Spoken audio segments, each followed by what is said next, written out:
بسم اللہ الرحمن الرحیم الرحمن علم القرآن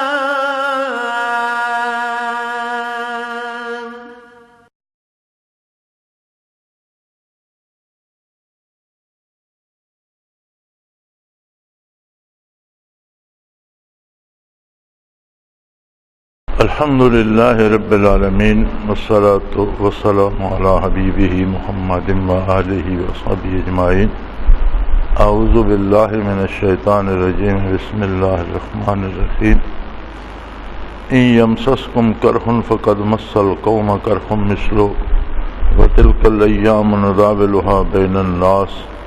ولیعلم اللہ الذین آمنوا ویتخذ منکم شہداء واللہ لا يحب الظالمین ولیمحص اللہ الذین آمنوا ویمحق الکافرین۔ ام حسبتم ان تدخلوا الجنة ولما یعلم اللہ الذین جاہدوا منکم ویعلم الصابرین ولقد کنتم تمنون الموت من قبل ان تلقوه فقد رأیتموه وانتم تنظرون۔ اللہم سبحانک لا علم لنا الا ما علمتنا انک انت العلیم الحکیم۔ مولا یا صلی وسلم دائما ابدا علی حبیبک من زانت بہ السلوک۔ وَإِن یمسسکم کرح فقد مس القوم کرح مثلہ۔ فرمایا جنگ میں تو ایسا ہوتا ہے، اگر مسلمانوں کو دکھ پہنچا یا مسلمانوں کو زخم لگے یا مسلمانوں کے لوگ شہید ہوئے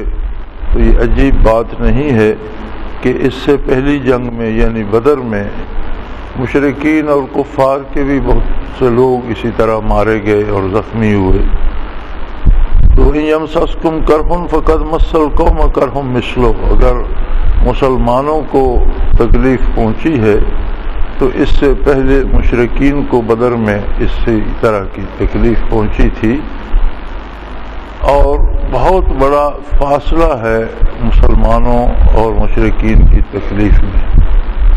کہ وہ لڑے باطل کے لیے، زخمی ہوئے باطل کے لیے، مارے گئے تو جہنم واصل ہوئے، اور مسلمان اگر لڑے تو حق کے لیے، زخمی ہوئے تو غازی کہلائے، اور اگر مارے گئے تو شہید ہو گئے اور انہیں عظمت نصیب ہوئی۔ وَتِلْكَ الْأَيَّامُ نُدَاوِلُهَا بَيْنَ النَّاسِ، عالم میں دنیا کا جو نظام ہے اس میں چیزیں اوپر تلے ہوتی رہتی ہیں اور دن پھرتے رہتے ہیں، اور دکھ، مصیبتیں، تکلیف اور راحتیں یہ گھومتی رہتی ہیں، کبھی ایک کے گھر کبھی دوسرے کے گھر، کبھی بندے کے پاس راحت آ جاتی ہے، اقتدار آ جاتا ہے، کبھی اس سے اقتدار چلا جاتا ہے، کبھی بیماری آ جاتی ہے، کبھی صحت آ جاتی ہے۔ تلک الایام، یہ ایک نظام کائنات ہے، شب و روز کا سلسلہ جس طرح چل رہا ہے، کبھی دن ہوتا ہے کبھی رات ہوتی ہے، کبھی برسات ہوتی ہے کبھی سوکھا ہوتا ہے، کبھی گرمی ہوتی ہے کبھی سردی آ جاتی ہے۔ اسی طرح راحت اور رنج بھی گردش میں رہتے ہیں، اور دنیا میں کوئی ایسا بندہ نہیں ہے جس پہ سدا راحت رہے یا جس پہ سدا رنج رہے۔ بات اس بندے کے اپنے محسوس کرنے کی ہے۔ اگر اس کا تعلق ذات باری سے ہے اور اسے اللہ کی تائید اور اللہ کی محبت اور اللہ کی رحمت حاصل ہے تو اسے سکھ میں بھی سکون ملتا ہے اور دکھ میں بھی راحت رہتی ہے، اور اس کے دکھ بھی ترقی درجات کا سبب بن جاتے ہیں، تلافی مافات کا سبب بن جاتے ہیں۔ اور اگر کوئی اللہ سے بیگانہ ہے اور اسے نور ایمان نصیب نہیں ہے تو جو بظاہر سکھ نظر آتا ہے اس کے لیے وہ بھی دکھ بن جاتا ہے۔ مال اور اولاد بھی اس کے لیے امتحان اور آزمائش اور فتنے کا سبب بن جاتی ہے، اور بظاہر جو ہمیں راحت نظر آتی ہے وہ اس کے اندر رہتا ہوا بھی پریشان ہوتا ہے، اسے سکون نہیں ہوتا۔ لہذا یہ کوئی ایسی بات نہیں ہے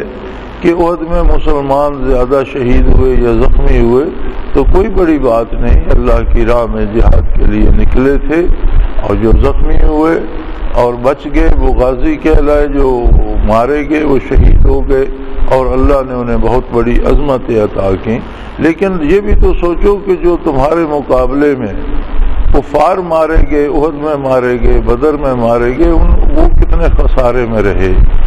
کہ دکھ بھی اٹھایا، زندگی بھی ہار گئے، اور مرتے ہی دوزخ میں داخل ہو گئے۔ وَلِيَعْلَمَ اللَّهُ الَّذِينَ آمَنُوا وَيَتَّخِذَ مِنْكُمْ شُهَدَاءَ۔ یہ تو آزمائش ہے، اللہ کریم دار ابتلا بنایا ہے دنیا کو اللہ نے، اور اس میں اللہ کریم ہر ایک کو آزماتے ہیں، اور مومنین کے لیے تو یہ بہت بڑی آزمائش ہے کہ جو دعوے ایمان رکھتے ہیں کیا وہ ایمان کے لیے قربانی دینا بھی جانتے ہیں کہ نہیں۔ نبی کریم صلی اللہ علیہ وآلہ وسلم اپنی بعثت عالی سے لے کر ہمیشہ ہمیشہ کے لیے ساری انسانیت کے لیے نبی مبعوث ہوئے۔ اب حضور کی ایک ذات قیامت تک آنے والے انسانوں کے لیے نمونہ اور قابل تقلید نمونہ ہے، اور اسی میں اللہ کی رضا ہے۔ لیکن آپ صلی اللہ علیہ وسلم کی ذات، آپ کی صفات، آپ کا اخلاق عالی، آپ صلی اللہ علیہ وسلم کا دعوی نبوت، آپ کے معجزات، آپ کی دی ہوئی شریعت، آپ کی لائی ہوئی کتاب، اس سے عالم انسانیت تک کون پہنچائے گا؟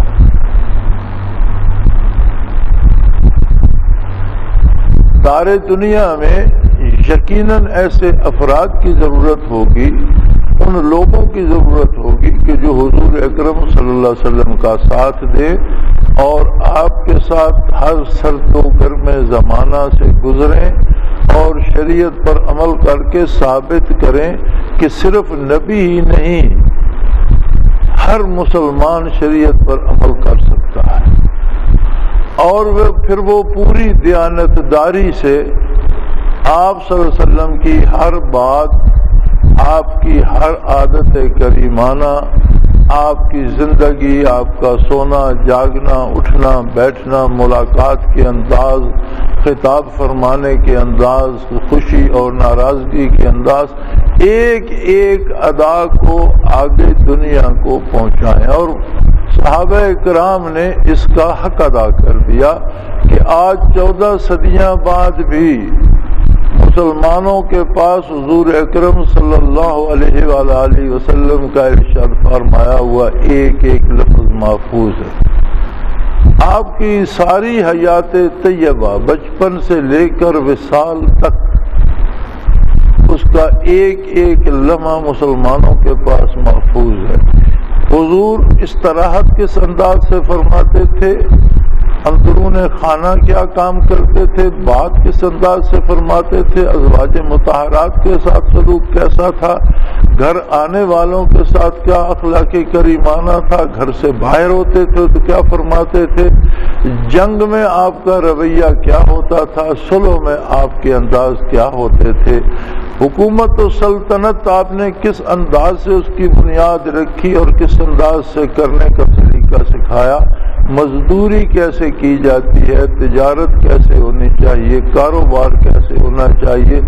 زندگی کا کوئی راستہ ایسا نہیں ہے جس پر نقوش کف پائے محمد الرسول اللہ صلی اللہ علیہ وسلم ثبت نہ ہو۔ لیکن ان سب کو پوری انسانیت تک پہنچانے کے ذمہ دار کون ہیں؟ یہی بات صحابہ کرام کو مخاطب کر کے غزوہ احد کے موقع پر اللہ کریم ارشاد فرما رہا ہے کہ تمہاری ذمہ داری کو تھوڑی سی نہیں ہے۔ جس طرح آج کے بعض گمراہ فرقے کہتے ہیں کہ صحابہ میں تو کوئی ایماندار رہا نہیں تھا، اگر اس طرح کی خرافات مان لے جائیں تو اسلام کا ثبوت ہی نہیں ملتا۔ اسلام ثابت کس سے کرو گے؟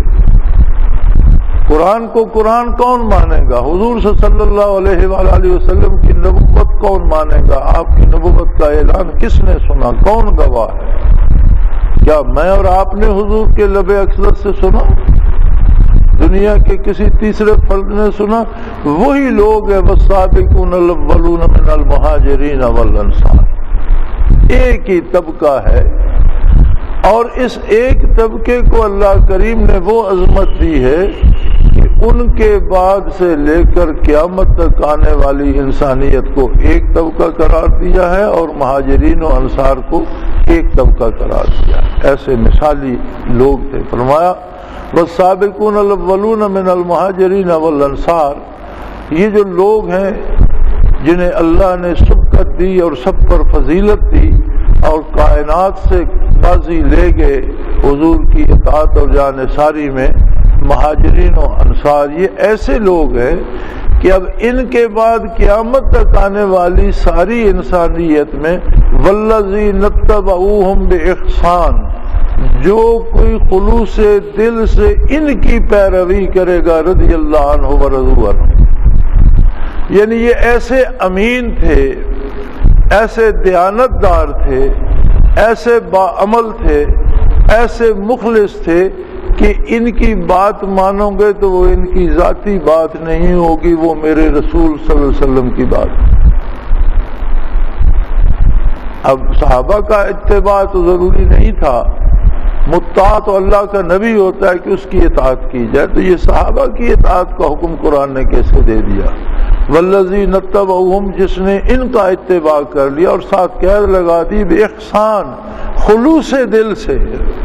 میں ظاہری طور پر نہیں، دل کی گہرائیوں سے جس نے مہاجر و انصار کا اتباع کر لیا، اللہ اس پر راضی ہوگا اور اس پر اتنا کرم فرمائے گا کہ وہ پکار اٹھے گا کہ اللہ بس کر، میں راضی ہوں، اب مجھ سے تیری نعمتیں سنبھالی نہیں۔ رضی اللہ عنہم ورضوا عنہ، اللہ ان سے راضی ہے، وہ اللہ سے اللہ کا راضی ہونا تو سمجھ میں آتا ہے، بندہ کیسے راضی ہوگا؟ بندے کی رضا سے مراد یہ ہے کہ اللہ اس پہ اتنے انعامات فرمائے گا کہ وہ پریشان ہو جائے گا اور پکار اٹھے گا کہ اللہ بس کر، مجھ سے نعمتیں سنبھالی نہیں جاتی، اور قید لگا دی صحابہ و انصار، یعنی صحابہ کے عہد کے گزرنے کے بعد، مہاجرین و انصار کے عہد کے گزرنے کے بعد قیامت تک کی ساری انسانیت کے لیے والذین اتبعوہم، جس کسی نے ان کا اتباع کر لیا۔ نبی کریم صلی اللہ علیہ وآلہ وسلم نے فرمایا اصحابی کالنجوم، میرے صحابہ ستاروں کی مانند ہیں، جس طرح رات کو لوگ صحرا و دشت میں ستاروں سے سمت معلوم کرتے ہیں، رہنمائی حاصل کرتے ہیں، یہ راہ ہدایت کے رہنما ہیں۔ فَبِأَيِّهِمْ اقْتَدَيْتُمْ اهْتَدَيْتُمْ، ان میں سے جس کا دامن تھام لوگ ہدایت پا جاؤ، یعنی سارے ہی ہدایت یافتہ بھی ہیں اور ہادی بھی ہیں، رہنما بھی ہیں، اور جس کا دامن تھام لوگ ہدایت پا جاؤ وہ تمہیں مرکز تک، میری ذات اقدس تک پہنچا دے گا، وصول الی اللہ نصیب ہو جائے گا۔ سو فرمایا یہ تو دنیا کا نظام ہے، تلک الایام نداولها بین الناس، بین المسلمین نہیں فرمایا، بین الناس، ساری اولاد آدم، مومن کافر، ہر ایک اس نظام میں چل رہا ہے اور ہر ایک اس نشیب و فراز سے گزرتا ہے، اور فرق یہ ہے وَلِيَعْلَمَ اللَّهُ الَّذِينَ آمَنُوا وَيَتَّخِذَ مِنْكُمْ شُهَدَاءَ، جن میں نور ایمان نصیب ہوتا ہے وہ اطاعت الہی کرتے ہیں، اگر ان کے پاس نعمتیں ہیں، دولت ہے، صحت ہے، تب بھی اللہ کی اطاعت کرتے ہیں، اقتدار و اختیار ہے تب بھی اللہ کی اطاعت کرتے ہیں، اور اگر مصیبت آ گئی ہے، بیماری ہے، مفلسی ہے، قید ہو گئے ہیں، پھر بھی اللہ کی اطاعت ہاتھ سے نہیں جانے دیتے۔ یعنی یہ جو گردش ایام ہے یہ اللہ کے بندوں کے اللہ سے تعلق کو متاثر نہیں کرتے، بندے بھی بندوں سے تعلق رکھتے ہیں، لیکن دیکھا یہ گیا ہے کہ گردش ایام بڑے فاصلے پیدا کر دیتے۔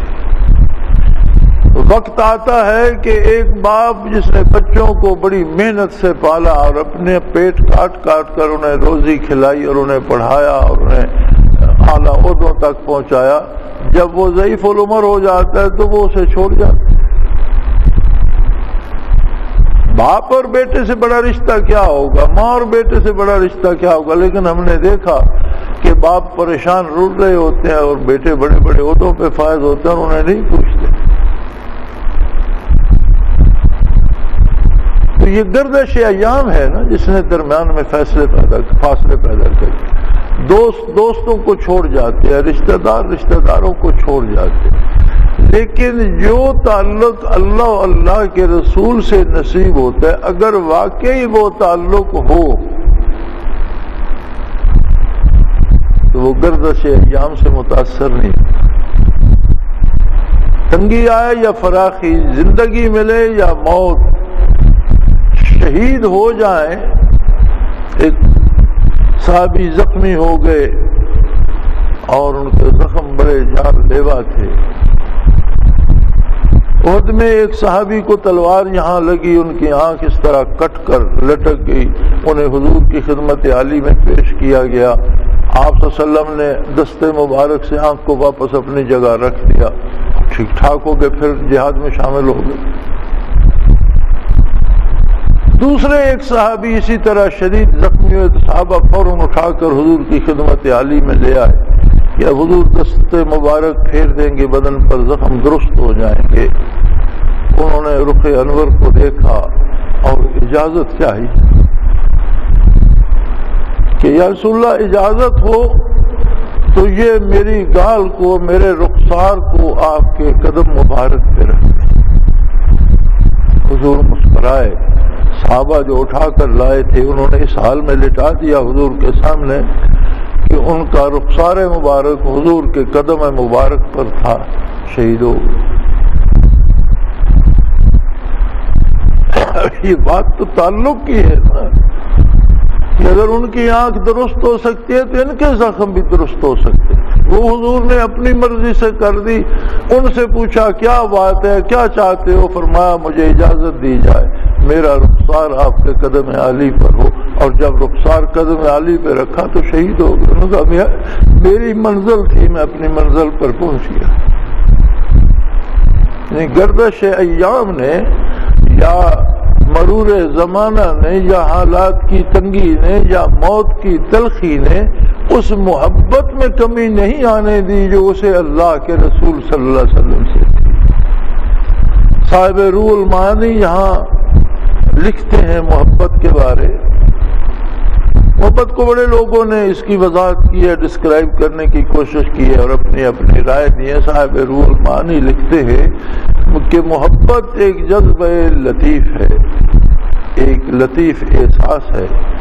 جسے محبوب کی مہربانیاں بڑھاتی نہیں ہے اور اس کی سختی کم نہیں کر سکتی۔ کہ محبوب کی طرف سے سختی ہو، محبت حقیقی ہو تو وہ کم نہیں ہوتی، اور محض مہربانیاں ہوں تو بڑھتی نہیں، محبت ہی رہتی ہے اور اپنے حال پہ قائم رہتی ہے۔ اور جو تکلیف آئے اور کم ہو جائے اور کچھ ملتا ہو تو وہ بڑھ جائے، یہ محبت نہیں، یہ سوداگری ہے، یہ لین دین ہے، اپنی غرض کی بات ہے کہ غرض پوری ہو تو تعلق مضبوط ہو جائے، اور غرض سمجھ آتی ہو کہ اب غرض یہاں سے پوری نہیں ہوگی تو تعلق ختم کرنا شروع کر دے۔ تو فرمایا وَلِيَعْلَمَ اللَّهُ الَّذِينَ آمَنُوا کہ اللہ کریم ایمانداروں کو آزمائش میں ڈالتا ہے۔ اللہ تو جانتا ہے لیکن وہ چاہتا ہے کہ ساری کائنات بھی جانے، فرشتے بھی جانے، جنہوں نے کہا تھا کہ اسے پیدا کیوں کرتا ہے انسان کو فساد، وہ بھی دیکھیں کہ انسان نے محبت کا حق کیسے ادا کیا، اور آنے والے لوگوں کے لیے بھی مثال ہو کہ کیسے لوگ تھے اور جانثاری کس طرح سے کی جاتی ہے۔ وَيَتَّخِذَ مِنْكُمْ شُهَدَاءَ اور جو تم میں سے موت سے ہمکنار ہو جاتے ہیں میری راہ میں، میرے نبی کے اتباع میں انہیں اپنا گواہ بنا لیتا ہوں، شہید بنا لیتا ہوں، عظمت شہادت سے سرفراز کر دیتا ہوں، اور میری ذات کا، میری عظمت کا، میری توحید کا، میری صفات کا جان دے کر وہ گواہ بن جاتا ہے، اور اسے وہ عظمتیں عطا ہوتی ہیں کہ فرمایا کبھی یہ سوچو بھی نہیں، وَلَا تَحْسَبَنَّ الَّذِينَ قُتِلُوا فِي سَبِيلِ اللَّهِ أَمْوَاتًا، کبھی یہ سوچو بھی نہیں کہ جو اللہ کی راہ میں قتل ہو گئے وہ مر گئے، نہیں، بل احیاء عند ربهم يرزقون، زندہ ہیں اپنے رب کے پاس اور موج کرتے ہیں، کھاتے پیتے ہیں، تم سے زیادہ خوشحال ہیں اور بڑے موج میلے میں ہیں۔ واللہ لا يحب الظالمین، اور یہ بھی یاد رکھو کہ جو ناروا کام کرتے ہیں، جو ظلم کرتے ہیں، اب جو لوگ کفر کی طرف سے شمشیر مکف ہیں، جو لوگ ظلم کو جاری رکھنا چاہتے ہیں اور اس کی حمایت کر رہے ہیں، جو لوگ شرک کو جاری رکھنا چاہتے ہیں اور اس کی حمایت کر رہے ہیں، یہ اللہ کے ناپسندیدہ لوگ ہیں، ان پر اللہ کا غضب ہے، اللہ کی رحمت سے محروم لوگ ہیں۔ تو اس انداز سے فرمایا دیکھو اگر تمہیں زخم پہنچے یا تمہارے احباب شہید ہوئے تو اسے اس معیار سے دیکھو کہ کفار بھی مارے گئے، مشقت انہوں نے بھی اٹھائی، کس لیے؟ باطل کے لیے، زخم انہوں نے بھی کھائے، کس لیے؟ باطل کے لیے، مرے ان کے لوگ بھی اور جہنم داخل ہوئے۔ کتنا بڑا فاصلہ ہے کہ تمہارا ہر قدم جو ہے وہ عبادت شمار ہوا، تمہارے شب و روز حضور بارگاہ الہی میں شمار ہوئے، تمہاری ایک ایک حرکت عبادت شمار ہوئی، تمہارا جہاد شمار ہوا، تمہارے زخم جو ہیں ایک ایک زخم اللہ کریم اس کے بدلے کروڑوں رحمتیں نازل فرماتا ہے، اور تم نے زخم کھائے عظمت الہی کو اجاگر کرنے کے لیے اور دنیا پہ ظاہر کرنے اور اس کے گواہ بن کر، اور جو لوگ تمہارے قتل ہو گئے وہ شہید ہو گئے، اللہ کی عظمت کے گواہ بن گئے، اور شہادت کے مقامات جو ہیں وہ تم جانتے ہو۔ اور یہ جو لوگ مرے اور زخمی ہوئے کفر کی طرف سے، تو اللہ انہیں تو اچھا نہیں جانتا، اللہ ان سے تو خفا ہے، ایسے لوگوں کو تو اللہ کریم پسند نہیں فرماتے۔ اور پھر یہ مقابلے حق و باطل کے ہوتے ہیں، لِيُمَحِصَ اللَّهُ الَّذِينَ آمَنُوا وَيَمْحَقَ الْكَافِرِينَ۔ یاد رکھو ہر مقابلے کے نتیجے دو ہوتے ہیں، ایک ہوتی ہے جو وقتی طور پر فوری طور پر ایک نتیجہ سامنے آتا ہے، ایک ہوتا ہے جو ہمیشہ کے لیے ایک طریقہ کار بن جاتا ہے، ایک دائمی نتیجہ ہوتا ہے۔ تو فرمایا یہ جو حق و باطل کی رزمگاہ ہے، جو میدان مقابلہ ہے حق و باطل کا، اس کا جو دائمی نتیجہ ہے وہ یہ ہے کہ حق غالب رہے گا اور باطل کو مٹنا ہوگا۔ وقتی طور پر ہو سکتا ہے کسی وقت کفار کا پلڑا باری ہو جائے، مسلمانوں کو شہید کر دیں، یہ ہوتا رہے گا دنیا میں، اللہ انہیں شہادت سے سرفراز فرماتا رہے گا۔ جس طرح نیپولین بوناپارٹ کو ایک جگہ شکست ہوئی تو کسی نے کہا کہ تم ہار گئے، اس نے کہا نہیں، میں نے لڑائی ہاری ہے، جنگ نہیں ہاری، جنگ جاری ہے، ایک لڑائی ہاری ہے، کوئی حرج نہیں، دوسری دفعہ مقابلہ کریں گے، میں نے لڑائی ہاری ہے، جنگ نہیں ہاری۔ تو مومن اگر کسی میدان میں شہید ہو جاتا ہے، سارے بھی شہید ہو جاتے ہیں، فرمایا کوئی فرق نہیں پڑتا، لڑائی ہاری جا سکتی ہے، مومن جنگ نہیں ہارتا۔ اور پھر مومن کو یہ بھی ہار نہیں ہے، یہ بھی اس کی فتح ہے کہ وہ اپنی منزل پر پہنچ گیا، شہادت کی عظمت سے سرفراز ہوا، اللہ کی رضا سے سرفراز ہوا۔ تو مومن کی زندگی کا مقصد ہی حصول رضا باری ہے، اسے وہ نصیب ہو گئی تو وہ جیت گیا، وہ کہاں آ رہا۔ وَلِيُمَحِصَ اللَّهُ الَّذِينَ آمَنُوا، اور یہ جو زخم لگتے ہیں یا جو دکھ آ جاتا ہے تو مومن سے میل کچیل صاف ہو جاتا ہے، مومن کا دامن پاک ہو جاتا ہے۔ یعنی اگر اللہ کے نیک بندوں پہ دکھ آتا ہے، تکلیف آتی ہے، مصیبت آتی ہے، بیماری آتی ہے، افلاس آ جاتا ہے تو تلافی معافات ہو جاتی ہے، کچھ کمی عبادات میں رہ گئی، چھوٹی موٹی غلطیاں ہو گئی، اللہ کریم اس بیماری کے صدقے وہ معاف فرما دے۔ جو لوگ نیک ہوتے ہیں ان پر جب مصیبت آتی ہے وہ ترقی درجات کا سبب بن جاتی ہے۔ لیکن کافر پر جو پریشانی آتی ہے وہ از قسم عقوبات ہوتی ہے، وہ سزا ہوتی ہے۔ اور یاد رکھیں مومن پہ جو تکلیف ہوتی ہے اس کا مطلب ہے وہ علاج ہو گیا، اور علاج میں تو راحت ہوتی ہے۔ کسی کو زخم لگا ہوا ہے، اس کے علاج کے طور پر اس پہ پٹی کرتا ہے تو اس سے اسے سکون ملتا ہے، راحت ملتی ہے۔ مومن پہ تکلیف آتی ہے تو اس کا دل مطمئن اور پرسکون رہتا ہے۔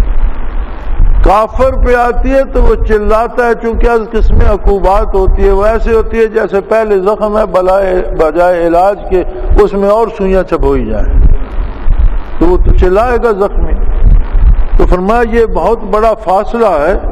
وَلِيُمَحِّصَ اللَّهُ الَّذِينَ آمَنُوا، کہ مومنین پہ مصیبت آئے تو ان کی خطائیں معاف ہوتی ہیں، ان کے درجات بلند ہوتے ہیں۔ وَيَمْحَقَّ الْكَافِرِينَ، اور کافروں پہ مصیبت انہیں مٹانے کے لیے، نابود کرنے کے لیے آتی ہے۔ تو اللہ کریم نے اپنے نبی صلی اللہ علیہ وآلہ وسلم کی نبوت کے گواہ، نبوت کے قاصد، نبوت کے خادم،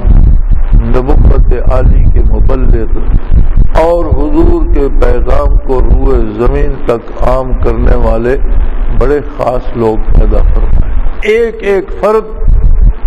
صنعت باری کا نمونہ اور کمال انسانیت کا مظہر تھا۔ نیز فرمایا عمومی طور پر یہ بھی دیکھو، ام حسبتم ان تدخلوا الجنة ولما يعلم الله الذين جاهدوا منكم ويعلم الصابرين۔ اب یہ بھی کیسے ہو سکتا ہے کہ جب تم دار ابتلا میں آ گئے، کمرے امتحان میں آ گئے، آزمائش کے گھر میں آ گئے، تو یہاں آزمائش تو ہوگی، امتحان تو ہوگا، اور وہی کامیاب ہوگا جو اپنے پرچے سے ہی حل کرے گا۔ اب یہ بات تو نہیں ہے کہ آپ دنیا میں آئے اور کھایا پیا مر گئے اور آپ جنت چلے گئے۔ فرمایا اس طرح جنت کوئی نہیں جائے گا۔ اگر اس طرح جنت جانا ہوتا تو پھر تو یہ سارے حیوان، درندے، چرند پرند جنت چلے جاتے۔ جنت جانے کے لیے جنت کی تیاری کرنی پڑے گی، اپنے کو اس کا اہل ثابت کرنا پڑے گا۔ ام حسبتم، کیا تم لوگ یہ سوچتے ہو، ان تدخلوا الجنت، کہ تم جنت میں چلے جاؤ گے، ولما یعلم اللہ الذین جاہدوا منکم، اور اللہ کریم یہ نہیں دیکھیں گے کہ تم میں سے کس نے جہاد کیا، کس کی زندگی کی، کس کی حیات جہاد سے عبارت ہے، کس کی راتیں، کس کے دن، کس کی سوچیں، کس کا کردار اول و آخر جہاد سے عبارت ہے۔ اتباع رسالت مآب صلی اللہ علیہ وآلہ وسلم سارے کا سارا جہاد ہے۔ کوئی بھی عمل حضور کے تابع، حضور کی رضا کے لیے، حضور کی اطاعت کے لیے کیا جائے وہ جہاد ہے۔ آگے جہاد کی قسمیں ہیں کہ اپنے نفس سے جہاد ہے، معاشرے سے جہاد ہے، اور علم سے، تلوار سے، زبان سے جہاد ہے، قلم سے جہاد ہے، تلوار سے، بندوق سے، اسلحہ سے جہاد ہے۔ یہ اقسام الگ ہیں، لیکن بنیادی طور پر دین کے ہر حکم پر عمل بنیادی طور پر جہاد ہے کہ اس کے مقابلے کے لیے خود انسان کے اندر اس کا نفس موجود ہے، شیطان موجود ہے، بلکہ شیاطین کی فوج موجود ہے اسے گمراہ کرنے کے لیے۔ تو اس سب سے مقابلہ کر کے انسان اللہ و اللہ کے حبیب کی اطاعت کرتا ہے۔ جیسے خود نبی کریم صلی اللہ علیہ وسلم ایک جہاد سے فارغ ہو کر واپس تشریف لائے تو آپ نے فرمایا رجعت من الجہاد الاصغر الى جہاد الاکبر، او کما قال رسول اللہ صلی اللہ علیہ وسلم، کہ ہم جہاد اصغر سے، چھوٹے جہاد سے بڑے جہاد کی طرف آگے۔ میدان کارزار میں داد شجاعت دینے کو اور سر کٹانے کو حضور نے جہاد اصغر کہا، کہ کہ جب جنگ کا سما بنتا ہے تو جوش جذبات میں بہت سے لوگ وہ کام کر جاتے ہیں جو ویسے مشکل ہے، لیکن پوری زندگی کو اطاعت کے لیے مختص کر دینا، اپنی خواہشات کو تج دینا اور احکام شریعت کو وظیفہ بنا لینا، فرمایا یہ جہاد اکبر ہے، یہ بہت بڑا جہاد ہے، یہ ہر لمحے جہاد ہے۔ فرمایا لوگوں یہ نہ سوچو کہ یوں ہی مذاق میں جنت چلے جائیں گے، نہیں، اللہ کریم دار ابتلا میں آزمائش میں ڈالیں گے، پتہ چلے گا کس نے جہاد کیا، وَيَعْلَمَ الصَّابِرِينَ، اور صبر کرنے والوں کو عظمتیں دے گا، جانے گا، دیکھے گا کس نے اطاعت پہ صبر کیا، کس نے اللہ کے رسول کی اطاعت کو زندگی کا شعار بنا لیا، کس نے قدم قدم پر نفس کو اور شیطان کو شکست دی، کس نے خواہشات کو قدم قدم پر روندا، اور کون صبر کر کے سلامتی کے ساتھ استقامت کے ساتھ نبی کریم صلی اللہ علیہ وسلم کے نقوش کف پا پہ پہرا دیتا رہا۔ آخر دعوانا الحمدللہ رب العالمین۔ اللہ اللہ اللہ اللہ اللہ اللہ اللہ اللہ۔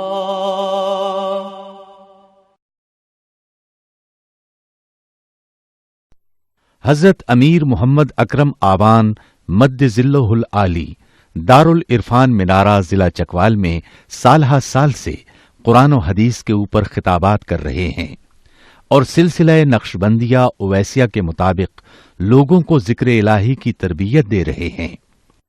وہ قرآن پاک کی تفسیر ترتیب وار بیان کر رہے ہیں۔ تفسیر قرآن کو وہ موجودہ ملکی اور بین الاقوامی حالات کے مطابق بیان کرتے ہیں۔ موٹر وے سے کلر کہار کے انٹرچینج سے نکلتے ہوئے کلر کہار کی جھیل سے ہوتے ہوئے میانی، بوچھال اور نور پور سے گزرتے ہوئے دارالعرفان منارہ پہنچ سکتے ہیں۔ حضرت امیر محمد اکرم آوان نے بچیوں اور بچوں کی دینی اور دنیاوی تعلیم کے لیے سقارہ اکیڈمی کے نام سے ایک درسگاہ بھی قائم کی ہے،